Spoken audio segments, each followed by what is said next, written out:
Welcome to Tales of Resilience, the podcast that shares the real stories of the people behind animal rescue, the heartbreaks, the triumphs, and the moments that keep us going. I'm your host, Jolene, a mental health therapist and lifelong animal lover.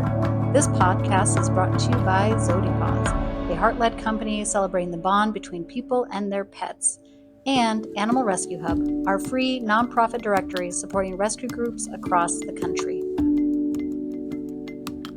This episode may include references of animal suffering and death, as well as themes of mental health, including suicide.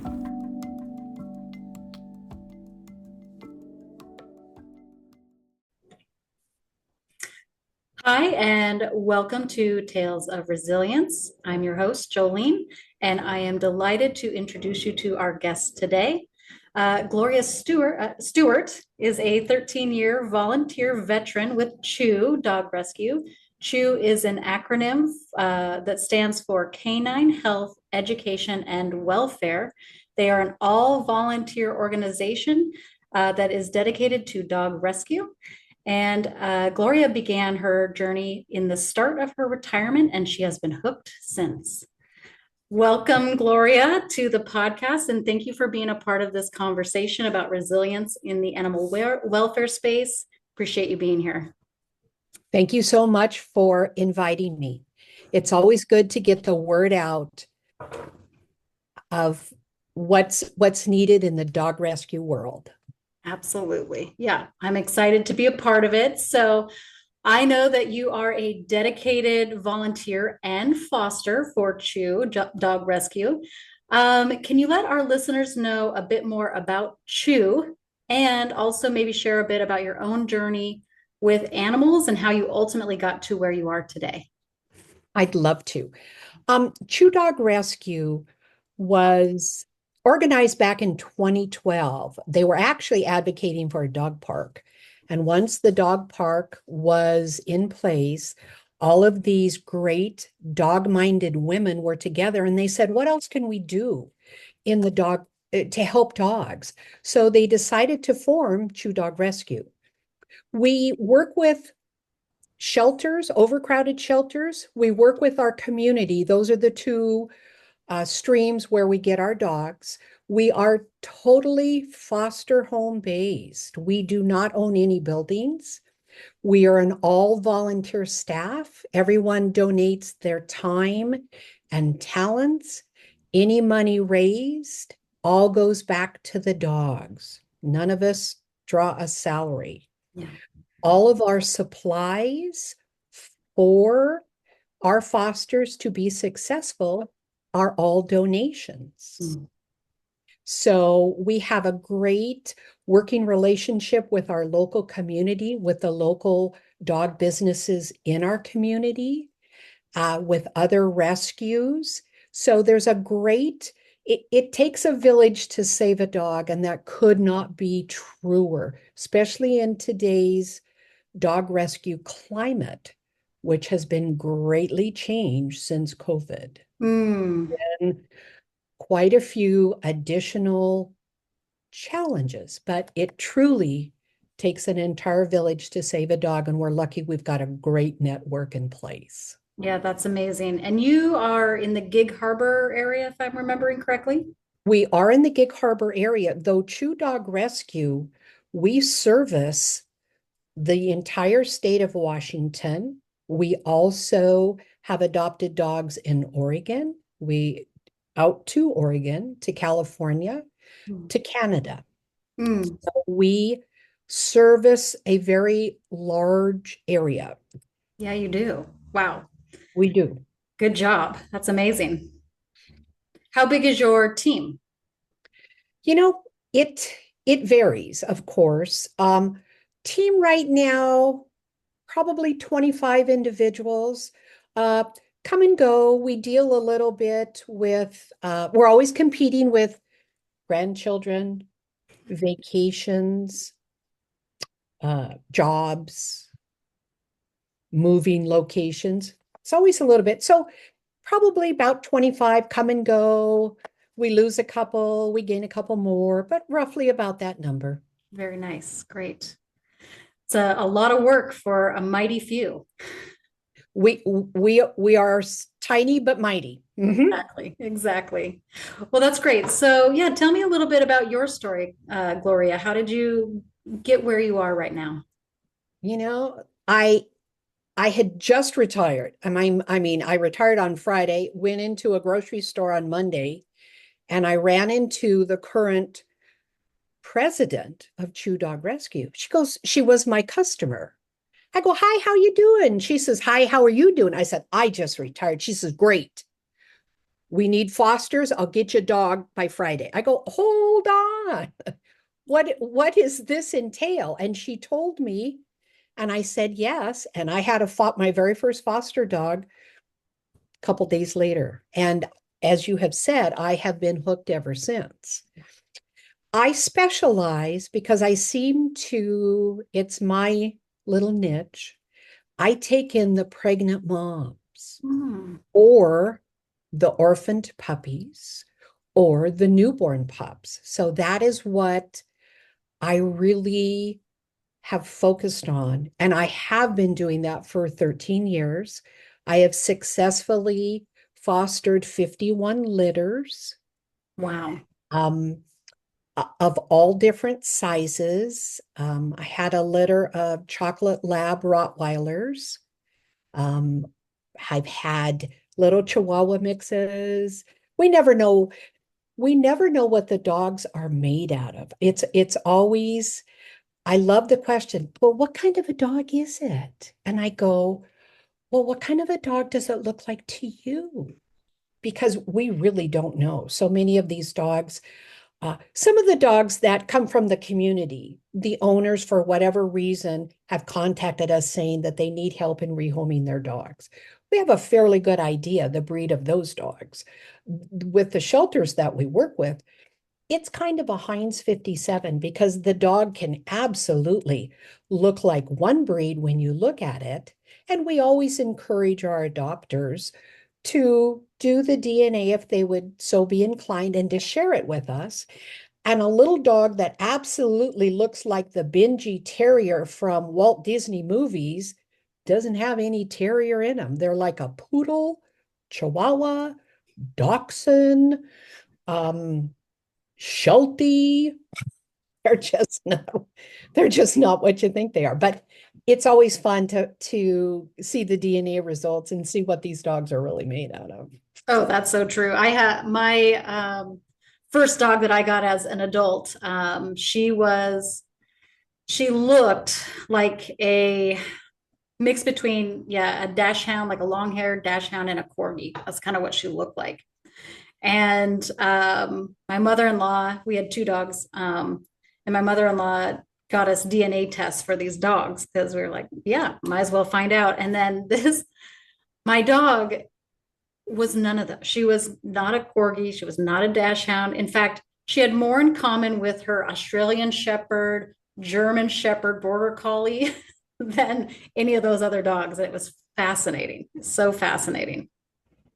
It's always a surprise, and we share with our adopters, it's just a Hein 57. We really don't know, but it's the DNA, finding out the DNA, what it does do for people though, it gives you an idea as to behavioral traits that you could see in your dog. And some of these dogs that have come from shelters because they were picked up off the street, it really does help in how you're going to approach the dog and what you need to maybe focus on with the dog. Some of the things, some behaviors you might need to work on.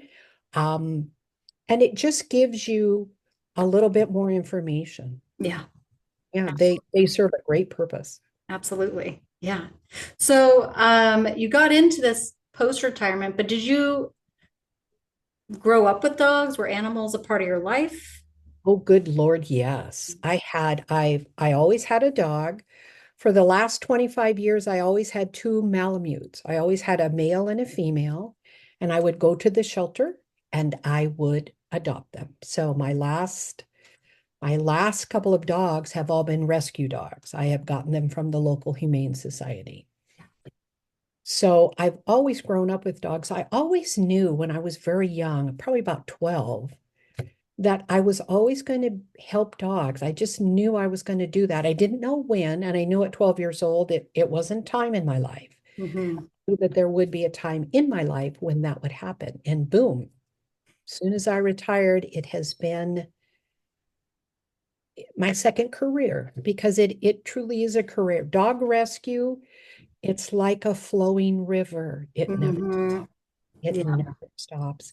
It is a 24/7 commitment, and you've got to have that passion to do it Yeah. and to want to do it. And yes, you do get burnt out. It's important to balance it all out. And that sometimes that's a bit of a challenge, is balancing your life with the dog rescue's needs. But some of us can do it. Yeah, well, I think the word commitment you use probably is the thing that stands out the most when you're trying to figure out what the balance is and how do you remain committed to the work that you're doing with these dogs and the organization while also being committed to making sure that you are mentally and physically as well as you can be. Mhm.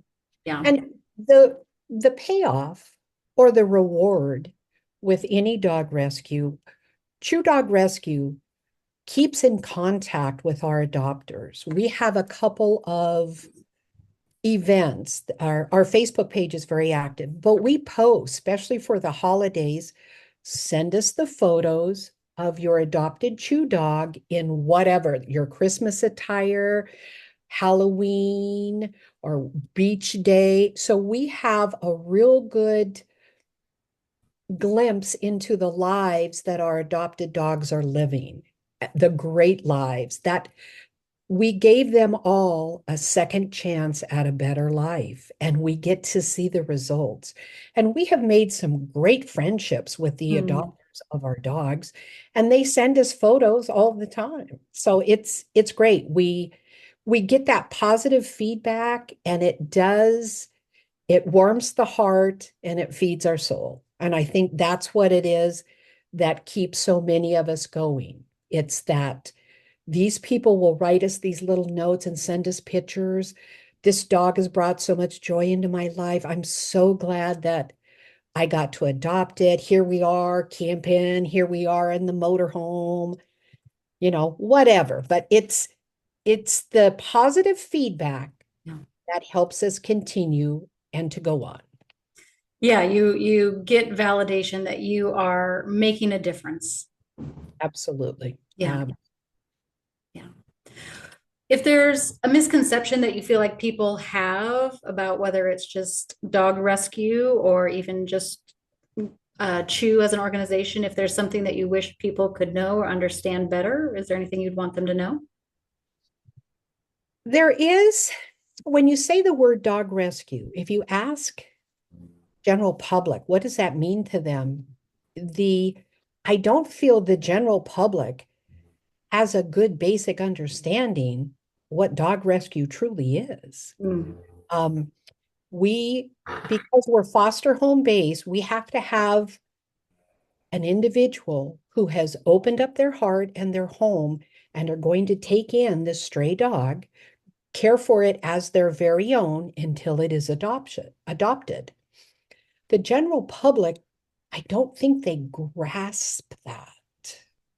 Um, they think dog rescue, some, they think dog rescue is a service like a grocery store. If you need something, you go to the grocery store and you buy it.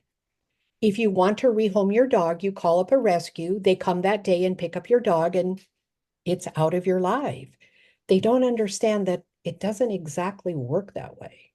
There's a lot that goes into taking a dog into a rescue. Some rescues are equipped to take the dogs who really need specialized training, specialized medical, specialized behavioral. Not all rescues can do that. Chew cannot. Our individuals are just individuals. They are not dog behaviorists, though we have learned a lot. in 13 years that we've been doing this. But I just don't feel like the general public really knows when you say that you volunteer for a dog rescue, what it entails. I think it's probably the biggest misconception. Hmm. Yeah, I think that is always a good point, is that there's a lot more happening behind the scenes. It's more complicated than people would probably initially assume. And I think I like the kind of grocery store analogy. It is kind of like that, right? There's like this instant gratification piece, I guess. If you need it, you go, you just get it handled. But Well, and Jolene, you bring up a really good point. On the other hand, a lot of times the public, they see a cute puppy. Oh, it is a cute puppy. They take it home. They know absolutely nothing about the breed or the breed characteristics. They may not have had good training from their parents in the care of a dog. And then about 2 years later, when the dog has had no training, is not house trained, is not spayed or neutered, these people are at the end of their rope. And that's when they start calling to try to find a place to rehome this dog. yeah, And it's kind of it's that part of the picture that is the real challenge for anybody in dog rescue. yeah, yeah, The E in CHEW stands for education, and we spend a lot of time in trying to educate people when we do have a public meet and greet where we bring our available dogs to a local store, a local pet store. We advertise it, the public gets to come and meet them. We share with them, okay, this dog is going to have grooming needs. You see the long hair, it's going to need to be cut every, 4 to 6 weeks. Are you aware of that? Nails need to be trimmed. It needs to go to the vet. This dog is a high energy dog. Are you prepared to walk it twice a day? Are you prepared to run it at least every other day for a good hour to burn up that energy that has been stored like a battery? The dogs charge up their batteries, and it's the human's job to run the battery down, because a tired dog is a happy dog. And then you don't get into the boredom, negative behaviors. exactly. Yeah. Exactly. Yeah. Well, I'm glad you're highlighting that education piece. I was just about to ask you that same very thing, that education is in the acronym. And so obviously that's a very important part of the process of it, getting dogs adopted out and making sure they're good fits for the people who are coming for these dogs. Well, see, and that's it. Chu spends a lot of time in finding the best match for the dog, Mm. because it doesn't do us any good to have a family come fall in love with the look of a dog, and yet we know the family's lifestyle would not do well for this dog, or this dog's um, behavior will not do well for this family's lifestyle. And it's always a fine line trying to match the two pieces up and to make sure we want to set the family and the dog up for success. Yeah. That's the whole point. These dogs we know are going to some need a little bit more TLC than others. Some have a few more sharpened corners than others. Mhm. A lot of the corners are very easy to round out. That's what a foster home does. They kind of evaluate the dog and let us know what areas we need to work on a little bit. But the whole goal is to make that great match of dog and adopter. And it's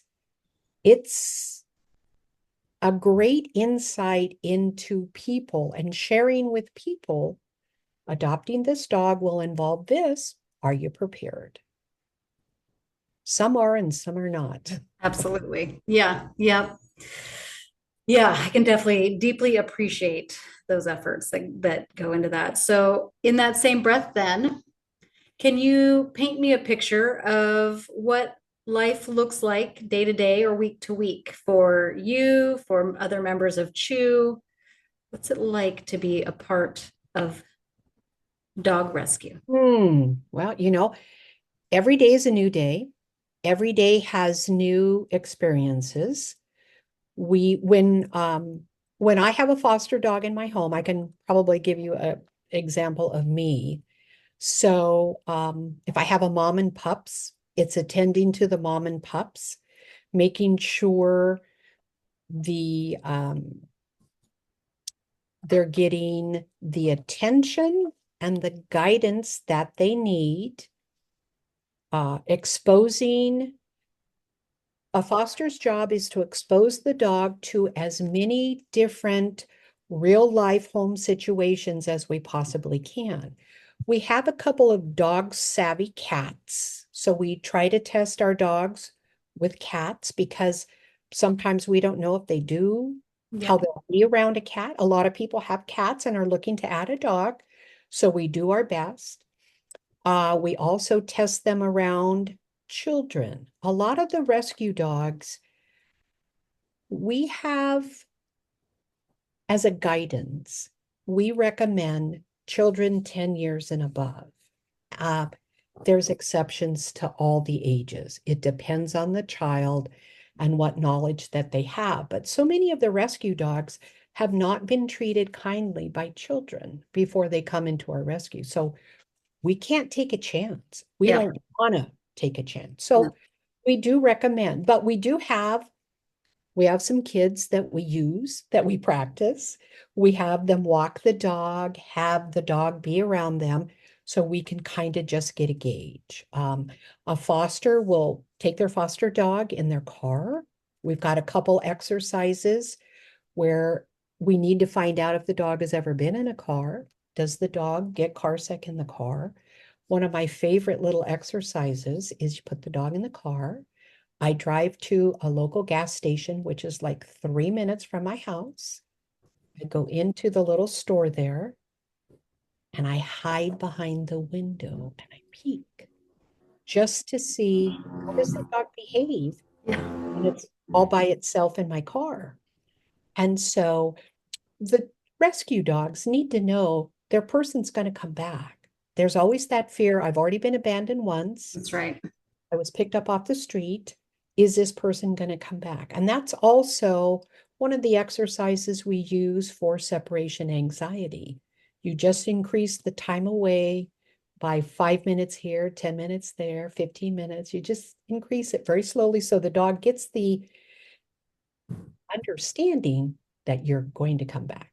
So I stand inside the little gas station, peek at the dog, time 5 minutes, go back out, get in the car, drive home. Do that a couple times a week. Wow. And it's it's just it's so simple and it's so basic. And if you needed to go to the store anyway and Right. pop in and get one little item, you can do so. But it's a very easy, basic procedure that we do to determine, does the dog get car sick? Have they Mhm. ever ridden in a car before?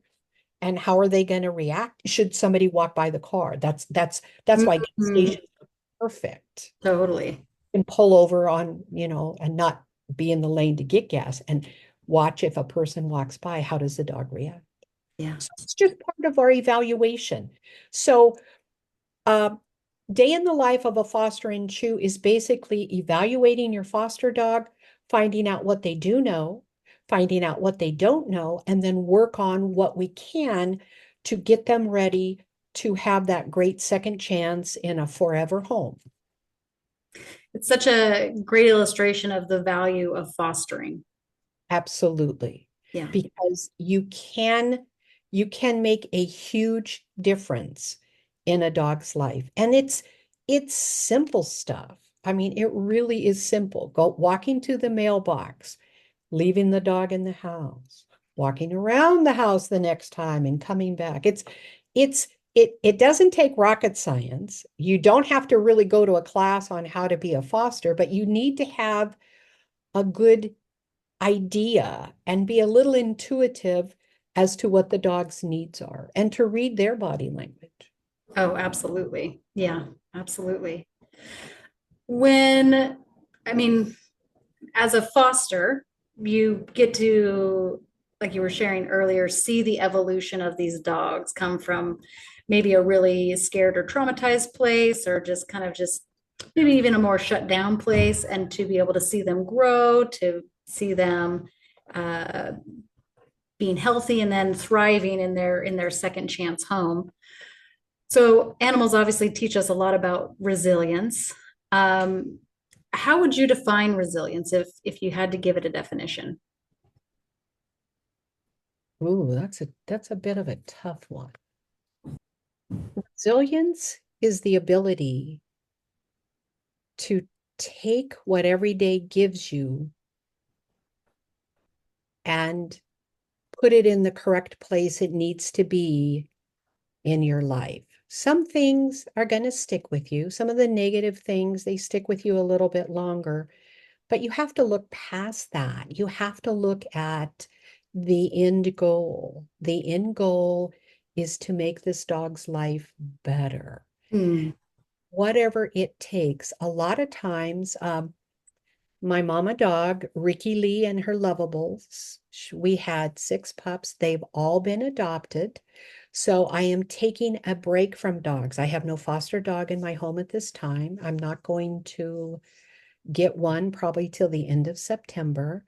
I take this time to take care of me. When I foster dogs, I ignore my yard because I don't have time to really go out and do yard work. Yeah. So I'm doing a little bit of yard work, having lunch with girlfriends, reconnecting with family, going to other events that when I have a foster dog, I really can't go because leaving the foster dog alone in your home until they've been for a bit is really it's not good for the dog Yeah. because again they think you've abandoned them. So it takes you've got to have a nice balance between keeping your battery charged up and the dog's battery charged up. And Yeah. there's no wise words of wisdom on how to do that. Everybody is different. My true volunteers, we get together very frequently. A lot of the times we talk on a daily basis about dog stuff. How is this foster doing? Was this dog able to get to the vet? What did the vet say? So we have you've got that network. And I think the network helps you recharge your battery and helps you to remain resilient. But that's a hard word to define in dog rescue because for everybody, it's going to be different in every situation. Yeah. Yeah, absolutely. I will say that there are some common denominators that I hear when people are kind of working through their own definition or things that have contributed to their resilience. And you mentioning network and community seems to be a part of that. Absolutely. Well, like minds, and if you've had a tough situation, talking it over with the other volunteers, they can share with you what they did to overcome this or to solve this problem. And it's like, okay, so it's that it takes a village to save a dog. Yeah. It really does. Yeah. And I'm guessing also being able to talk through those things offers perspective Yes. and obviously validation at times, and of course support. But I think you know we can get, especially when you're doing important work, sometimes things feel bigger at times in the moment, and being able to kind of talk through things. Um, People can either normalize a situation or a feeling or a thought, and maybe kind of help each other ground back down and know that in the end, it'll be okay. And talking things out helps you organize what you need to do, what you're feeling, how you can handle this, what's the best route to take to solve this issue. So yeah, it's the feedback of others, the group mind. We all want to do what's best for the dog and, you know, keep ourselves in that warm, fuzzy place that we really are doing good. We are making a difference. Yeah. On the animal side of things, do you have a story in particular that stands out as far as uh, a transformation that you remember that was really impactful, or a story of resilience you'd like to share? I do. And it comes from 2014. I had been fostering for Chew for probably about a year, and we got it took the city of Gig Harbor to save this one dog. Wow. She was wandering in traffic. She was heavily pregnant. She was a medium-sized dog, probably 50 pounds, 55 pounds. She was just a brown, nondescript dog, but a big dog. She was starving and she was walking in traffic trying to get somebody's attention. Mm, She needed help and she knew she needed help. Well, there were some gals who stopped their car and she got in. They took her to their home, which happened to be here in Gig Harbor. They put her in their backyard. They did give her some food because she was starving, yeah. but she got out of their yard. Mm, At, so they know nothing about this dog. They picked it up out of traffic, brought it home to their house. If I recall correctly, she was then wandering around Gig Harbor, and another individual was able to catch her and brought her in to the local Mud Bay, which is mm. a pet food store. Mud Yes, Bay, they're nationwide. You probably yes. have. So, long story short, they contacted Chew. I did not have any dogs at this time. This was my first pregnant dog, and I said yes, because I had always had big dogs all my life. My house was set up for big dogs, so I took her. Her name was Sweetie. Everybody who met her said she was the sweetest dog ever. She was so calm. She wasn't aggressive, but she knew she needed some human to intervene and to help her. So I took her in April. I looked it up. It was like April 14th of Mm, 2014.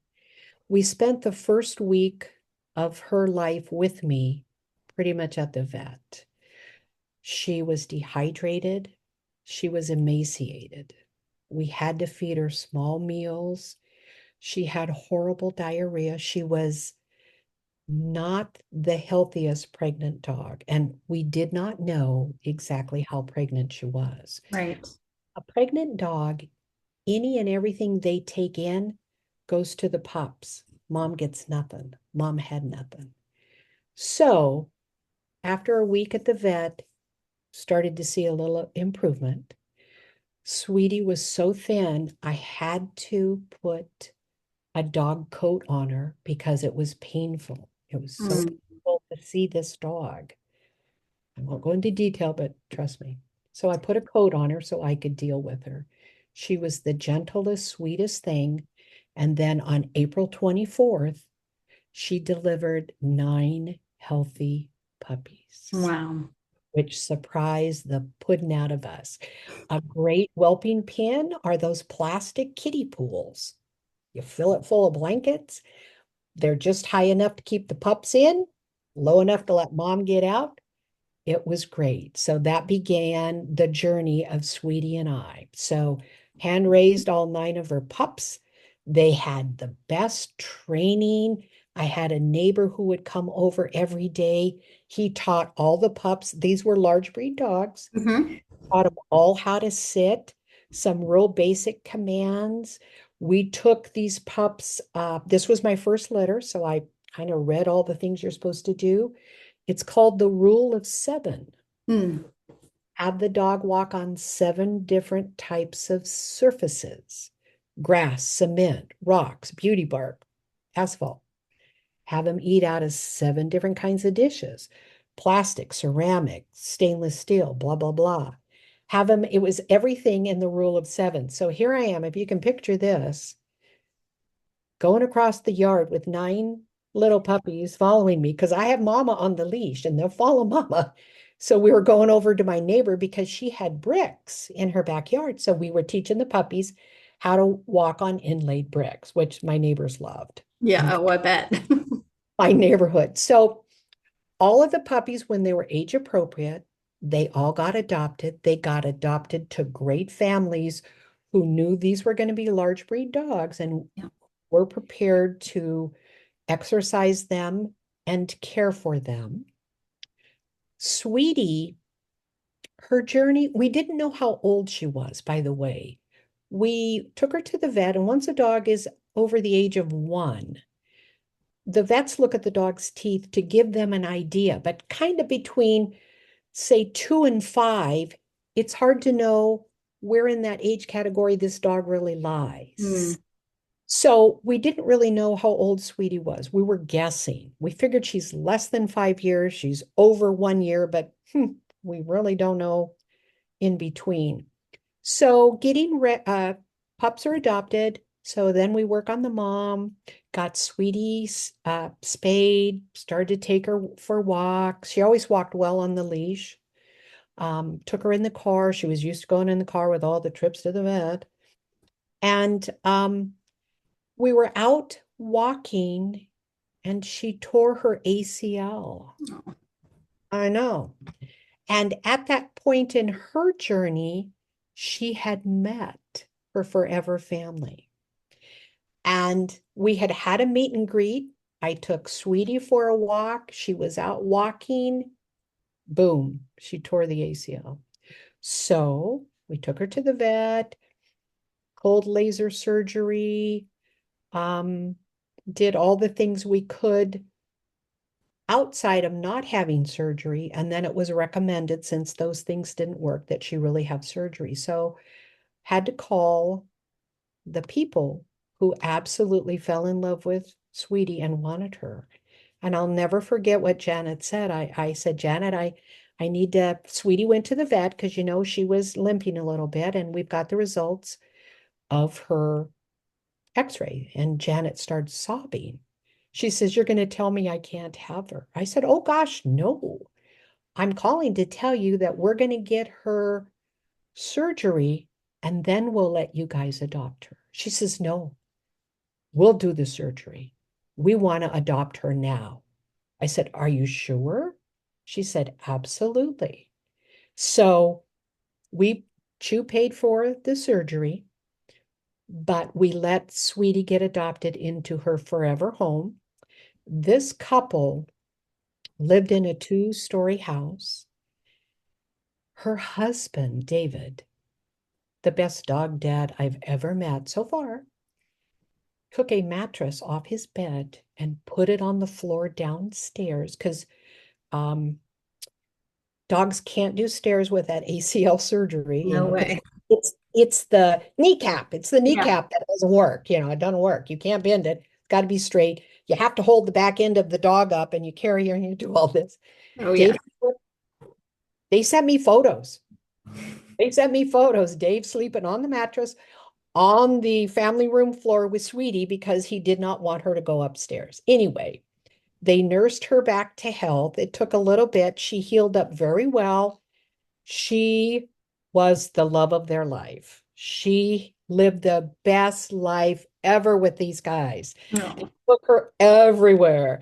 They took her camping. They were conscious not to overdo because when you have kneecap surgery, but they had and gave her the best life that she ever could have had. Sadly, 2019, they called me, Mm. Bobby, and they cry, it's not good. Sweetie had cancer, and it was nothing to be done, just nothing to be done. And so they said goodbye to her, but for those 5 years, she had the best life. God knows what this dog went through before. Forgot to say, she had a big old scar on the side of her chest. Looked Mm. like hit by a car. Her tail was bobbed. The breed of dog we think she was probably had a really long tail. Her tail was bobbed. Wow. She had multiple litters of puppies, very apparent by the shape of her nipples. We know she had a hard life.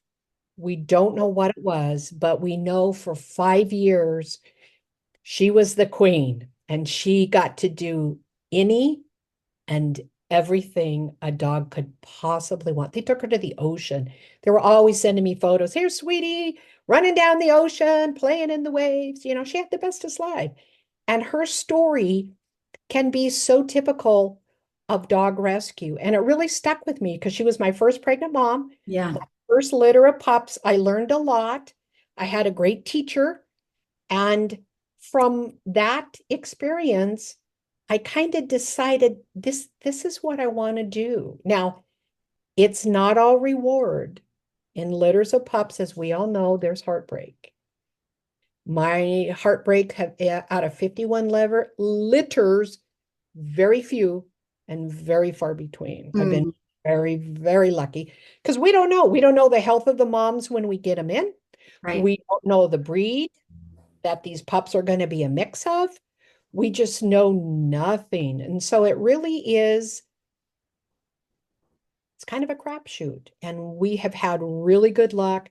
We have been able to have really healthy puppies, get them all adopted out when they're age appropriate and have had their puppy vaccinations. And they are all still with us today. Out of Sweetie's 9 pups, only one, she also unfortunately got cancer, Okay. and she just crossed the Rainbow Bridge last year. Mm, But all of her other 8 pups are still going strong and they're doing fine. And I hear back from those adopters all the time. And they even got, I think after everybody had had the pups about 5 years, the adopters themselves asked me, could you reach out to the other adopters and would they be open to have a puppy meetup? And so I connected everybody. We we do value people's privacy, so we mhm. first and foremost, that's the other Right. thing.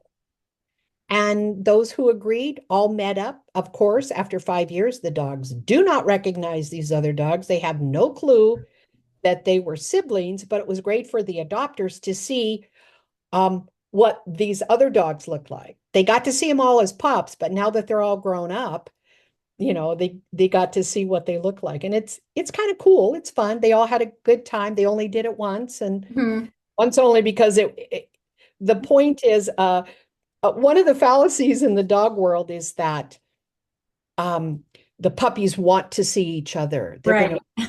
see each other, and they truly, truly don't. They have Mm, no clue who these other dogs are. So it was like, nope, dogs don't think like that. People do, but dogs don't think like that. totally. No. Sweetie's story, she was well known around Gig Harbor. We took her everywhere. We used her for all of our advertising. We shared her story.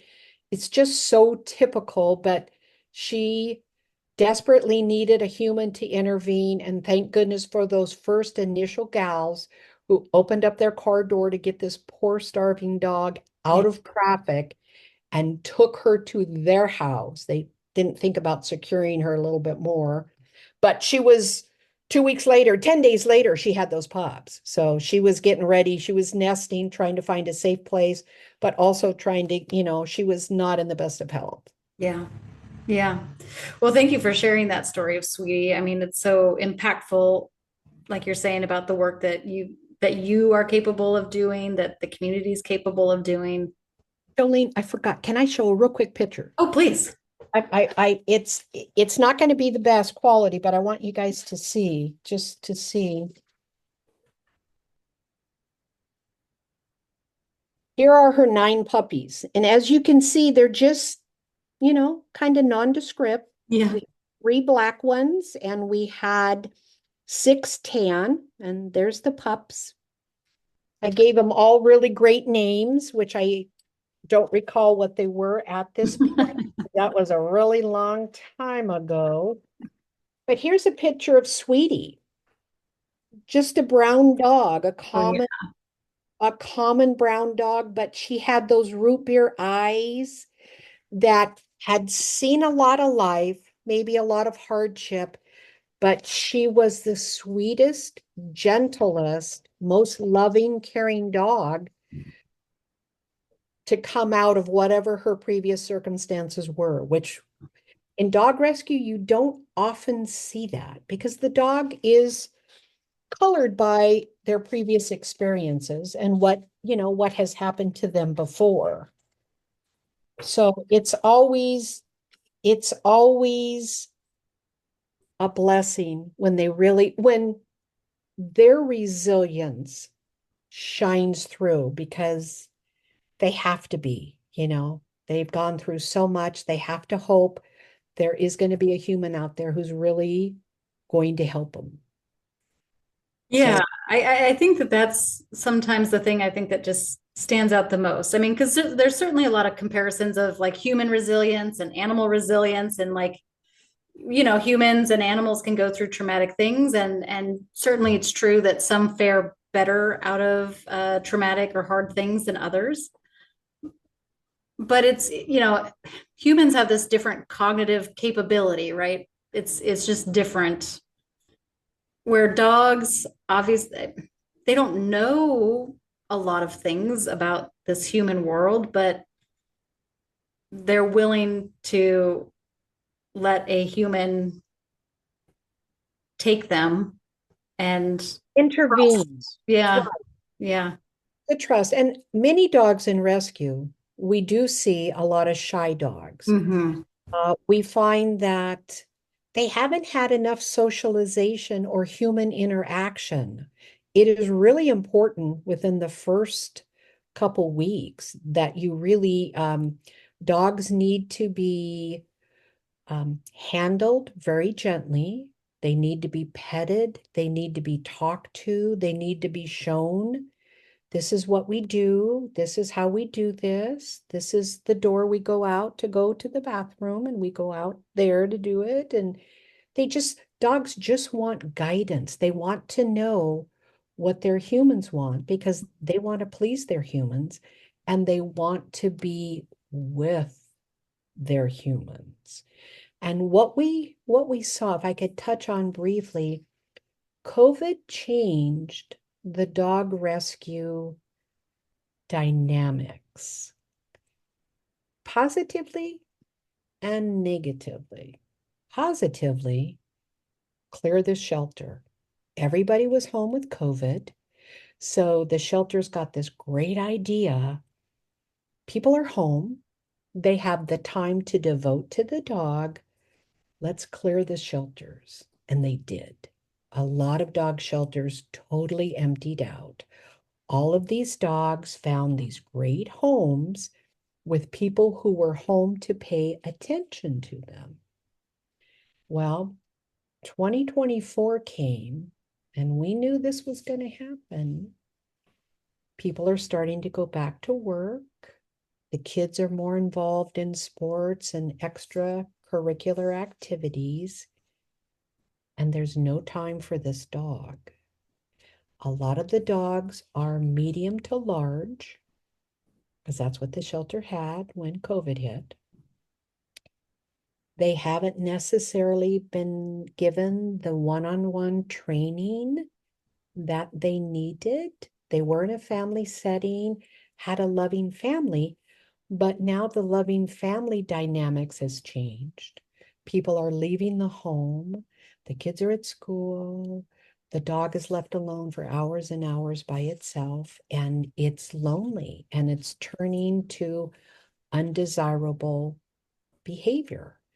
So 2024 saw, I think, the largest increase in people wanting to rehome their dogs. Mm. And it's like, oh my Lord. Not only were the shelters at 300% capacity, every dog rescue was inundated with people wanting to give up their dogs. I don't have time. I need to rehome my dog. Well, is it up to date on its vaccinations? Well, no. Is it spayed or neutered? Well, no.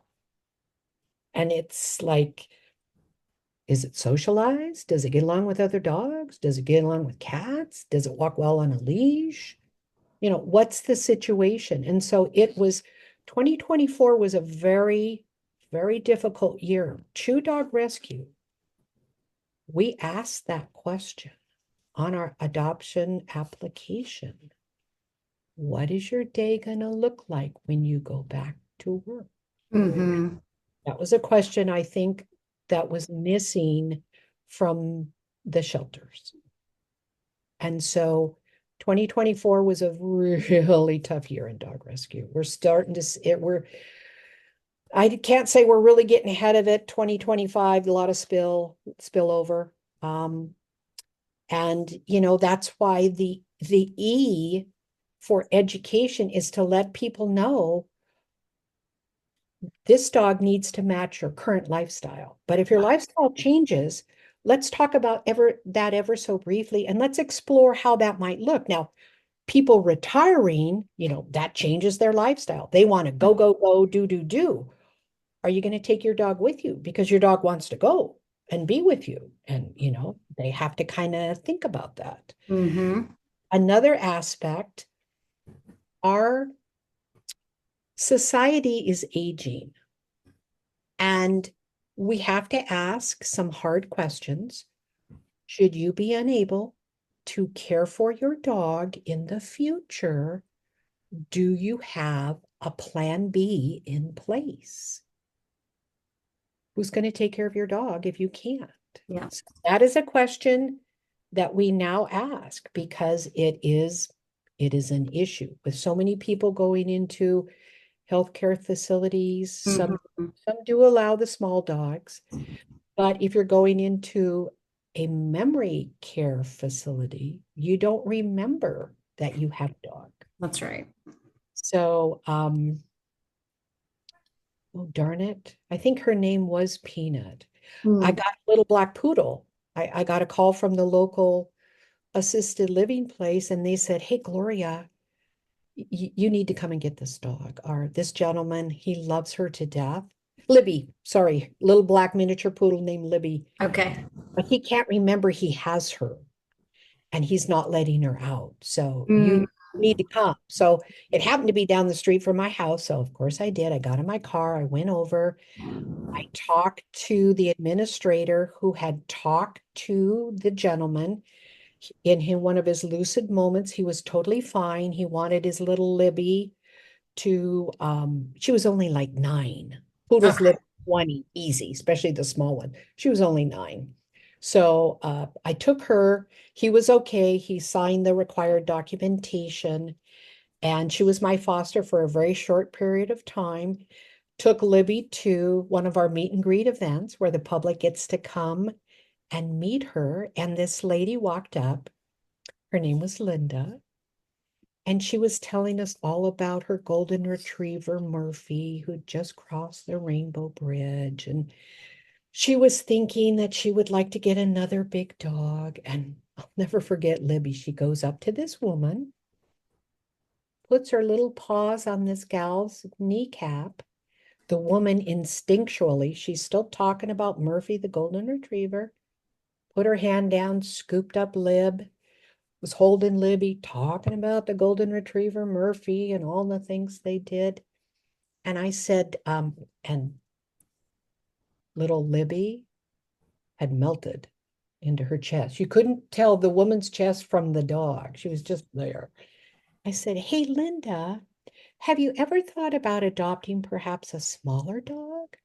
"No, I really haven't. We've always had big dogs." Well, Linda was in her 60s. And I always share with people, the older I get, the smaller I want my dog to be because you have to be able to pick it up That's right. or take to the vet. Very good point, which we point out that's a big part of the E in education. We point that out to people and they go, "Oh, yeah, I'm 75. Yeah, that's probably a really good thing I need to think about." So, anyway, little Libs, she's just snugged into this woman. And I said, "Linda, so maybe not a small dog. What about the dog you're holding?" She was totally oblivious to the fact that she was holding Libby, talking about Murphy. I go, "What about this little dog?" And she's like, "She is a very nice little dog." And then she started paying attention to Libby. Sometimes in dog rescue, the dogs pick their people, and Oh, you have to be able to recognize it. You absolutely. you read the dog's body language. Our meet and greets, I tell all of my fosters, you're going to watch how the people interact with the dog, but you're also going to watch how the dog interacts with the person. And they'll tell you. Now, we did have a gal come in who was really excited about one of our dogs. It would not get within 2 feet of this woman. Mm-hmm. It went up to everybody else and it would, I don't know, very nice woman, but it would not come up to this woman. And I had to tell her, I'm so sorry, but this is not a good match. This dog will not approach you. But I had the foster take her over to other people. She went right up to these other. I said, you have to see that this is not a good match. She was not happy, but she got it. She was Yeah. disappointed, but she got it. But that's the beauty about dog rescue. A lot of times the dog will pick their people, and it makes our job so much easier because it's like, yes, yes, these are good people. The dog wants to be with them. And so there again, it's that validation, confirmation of what you're doing is going to have a positive outcome for the dog and Yeah. the Yeah. so I love that. Yeah. I love that. It reminds me that's how my dog suckered me into getting her. She came up to me and put her paws right on my knees, and I was like, well, I guess you've chosen me. So here we go. And not all dogs do that. Yeah. That is a trust. If you are in a group of dogs and you watch them, not all dogs do that. My Mm. last little mom, Ricky Lee, went up to, there was a couple who was interested in adopting her, had had wide range of experience. They had always had the Black Scotty Terriers, Oh yeah. 35 years. Those are tough dogs. They're very independent, and you have to make them think it's their idea to do what you want them to. They're very independent. But she went up to this. Ricky Lee was a little bit shy and withdrawn, a little concerned. I really was working with her, introducing her to all sorts of different people. But this gal sat down, and Ricky Lee was kind of walking around and looking at him. She was one of those dogs who needed to assess the situation. And then she went over and put her paws on this woman's leg. I just about fell down. I mean, I was like, she hadn't done that to anybody. And it's like, hmm, maybe that's a one-off. So the meet and greet continued to go on, talking to the people, watching Ricky Lee. She stepped back, was doing something else, took treats from myself, and I had another gal over. And by gum, she went right back to that woman and put her little paws on her leg. And it was like, okay, it's not a one-off. She wants to go home with this woman. It was like, hallelujah. Totally. They got to adopt her, Wow. and they send me pictures at least once Oh, a week. They give me reports on how she is the bestest dog ever. She continues to surprise them. She is the love of Conrad says she is the queen of the house, and we are merely her human servants and glad to be so. no. So it's just one of those things. There again, to be a foster, you've got to be able to read the dog's body language because Mhm. it'll tell you negatively and or positively. Absolutely. Yeah. Sometimes it's neutral. They like everybody, absolutely everybody. I love you all. And then you have to pick, well, who is going to give this dog the best life, who is the best match for this little dog who absolutely loves everybody. Those are kind of hard. Those are hard to do sometimes because everybody wants a dog that loves them. Everybody does. But Absolutely. you got to find just the right people who have the right activity level. Mhm. Uh, Activity level in adopting a dog is really important. We have found with the behavioral studies, it's actually more and more important because, like I said, a tired dog is a happy dog. But if you've got a dog that has no activity all day long and lays around, they're bored. But Yeah. if you have a dog where you at least take them on a couple walks, play with them in the yard, put them in the car, give them a food puzzle, take them over to the neighbors when you're talking to the neighbors, just walk with them to the mailbox and back.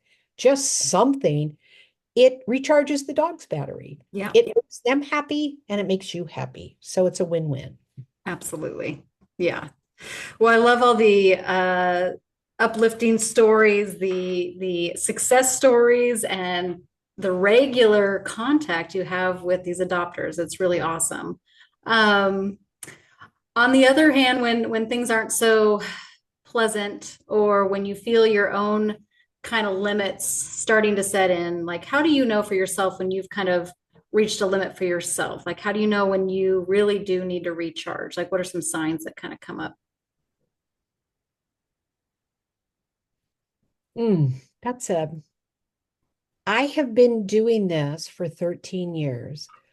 I always take a short break after every dog I foster. I just do. I've worked it in from day one because normally you need to attend to other things in your house that you neglected when you had your foster dog because you spent so much time with the foster dog. There again, it's the sense of community, um, pooling, sharing what you're going through with the other members of Chew. It's kind of all of those things put together, you know. In the scheme of things, there isn't anybody standing with a piece of paper that says, you failed here, you didn't do this. In the big picture, you always have to look at the big picture. You can't always look at what happened minute by minute. There's always room for improvement in dog rescue. We are learning daily with all the behavioral studies that are being done, all of the new number crunching when it comes to dog behavior. Um, One of the things I like to say is knowledge is power. Never stop learning. So we learn new things every day on how to deal with dogs, how to overcome some behaviors, better nutrition, better ways to exercise. So we're constantly taking in that new information and using it and sharing it. And I'm sure there will come a time, it probably will be age related, when I say, well, this is going to be my last litter of pups. Hmm. But it's still out there a bit. Yeah. It's out there a bit. Yeah. But there you have to realize what are your capabilities. And sometimes when we're talking to people who want to adopt a dog, we have to share with them and have them walk down that road with you. What are their current capabilities for taking on the care of a dog? And one segment I'll touch on, it's it's really gray. It's a really gray area. There are a lot of people older than myself who I would lovingly call our senior citizens who would love the companionship of a dog. But in dog rescue, you have to measure the care they can give the dog and their limitations. Now, there is no question, there is never a question that they won't love the dog. But there again, you have to take the dog to the vet. You have got to exercise the dog. You have to be able to pick up the dog. You may have to groom the dog yourself. You have got to take the dog. You have to let the dog outside to use the yard. And some of that segment of our society, they've their thought process is, well, I've always had a golden retriever. Well, surely you're 86 years old and getting a golden retriever puppy, it's really not a good idea. I don't think that's going to be a good match for you. Hmm.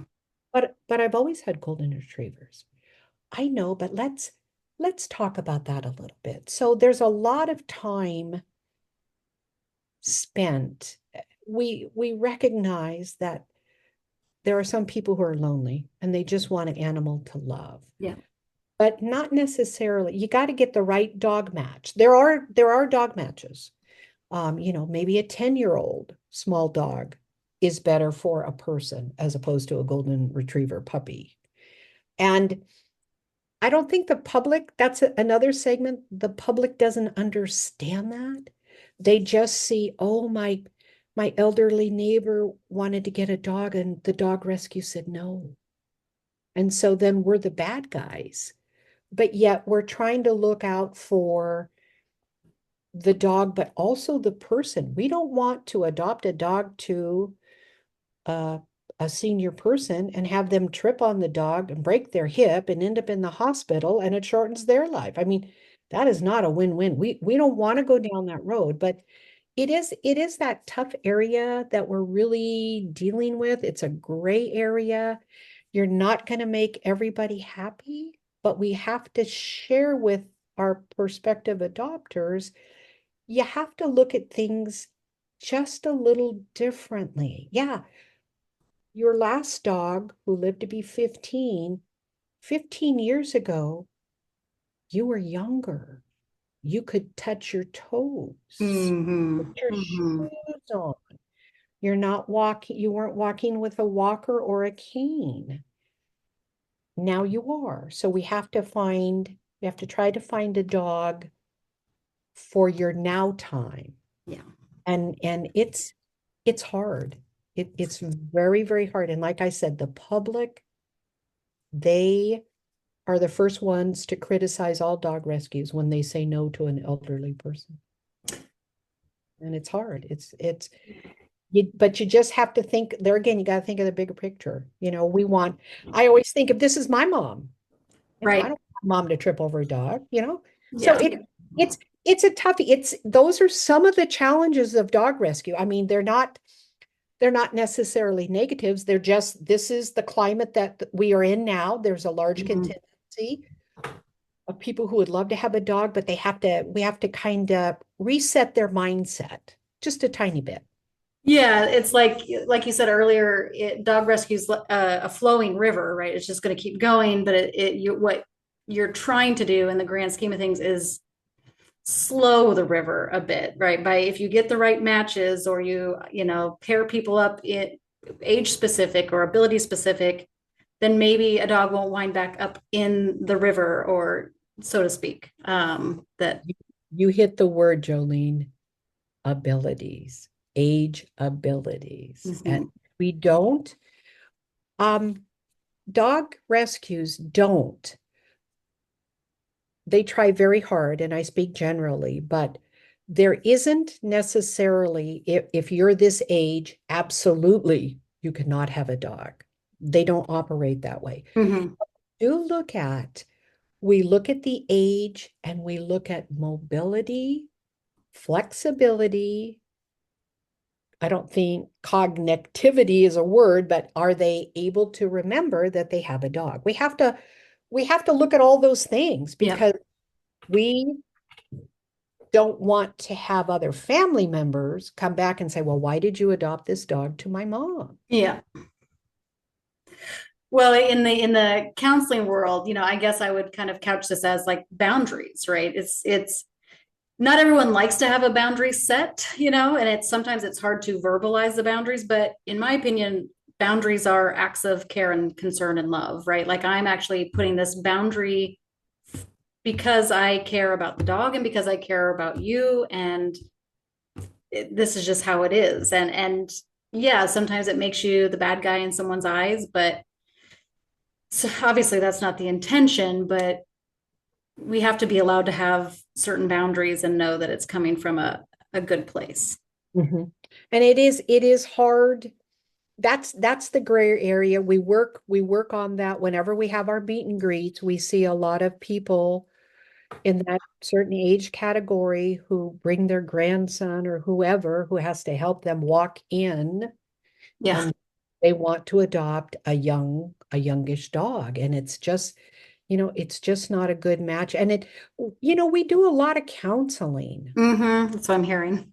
Uh, and it is you have to Fosters are not trained in counseling. I mean, you have to take many courses to become a family counselor and everything, but we seem to do a little bit of that or a lot of that at times. And it's just, we want a positive outcome for both parties because I look at these people as if they were my parents. And how would I want someone to talk to my parents? Hmm. And how would I want them to share that no, getting a dog right now is probably not the best idea. If you're going to be traveling with your daughter, I don't think you really want a dog because who's going to watch it? It would be your daughter, but you're going to travel with her. Do you really want to put the dog in a kennel? No, I don't think so. Why don't you hold off?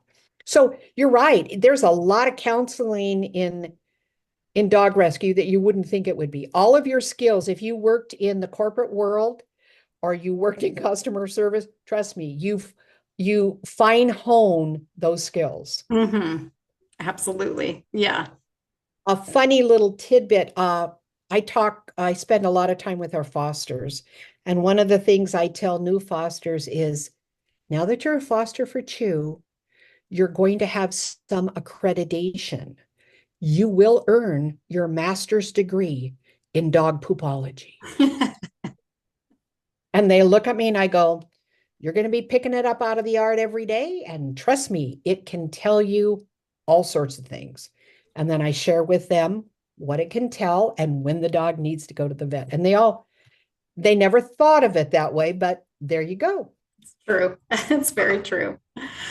Well, I guess that's probably a good place to probably wrap things up for us today. So, if people were interested, whether that's joining your foster team potentially, or donating, or helping to some capacity, how could they support what Chew is doing? Well, we have a website. We also have a Facebook page and we have email. We are chewdogrescue.org is our website. Just Chew Dog Rescue is our Facebook page. We could always be contacted via our email, which is pawsontherun@gmail.com. And it's dog paws on the run. Perfect. Yeah. And I'll make sure I have put links in the description of the podcast when we release it. So everyone will have access to that. So, well, thank you, Gloria. You've been a wealth of information. And hopefully, when people hear this, it allows them to really think about, when they're seeking out their next dog, what are some helpful things to think about? I think you've offered a wealth of information in that. So I appreciate that. Well, great. Thank you so much for having me and taking the time to share. Dog rescue is multifaceted, lots of different rescues out there. Everybody does it a little bit different, but the entire goal is to find the best match for the dog and give them that second chance. Yeah. Well, thank you for giving so many dogs their second chance. Well, thanks so much.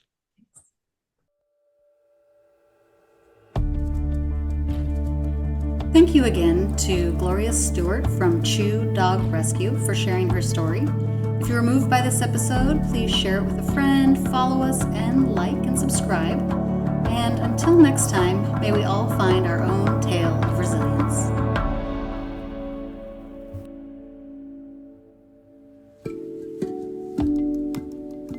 Thanks for joining us on Tales of Resilience.